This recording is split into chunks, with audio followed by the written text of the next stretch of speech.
Faith Time is our weekly conversation on matters of faith, and joining us this morning is Jim Paczynski. He's the author of the Doubleday Code. You talk about your love of baseball and its parallels to Christianity. So let's talk a little bit about that a little bit more. How much is baseball like a personal walk with God in a way? Baseball is essentially built on failure. Mm-hmm. And in Christianity, we understand that we're fallen creatures and we sin time and time again.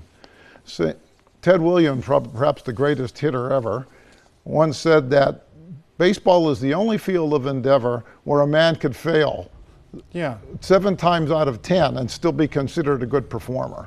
And in Scripture, Proverbs tells us that the dust man falls 7 times a day. And so we see the parallel in Scripture with the Ted Williams quote.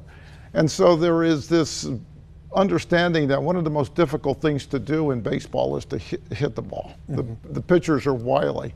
And it's the same thing with the Christian. He has to get up every day and he has to face the wilies of the devil and temptations in all sorts of ways. And then, of course, baseball, there's mercy. The umpire, you could strike out 3 times in one day. The coach will put you in the next day and you will perhaps hit 4 for 4.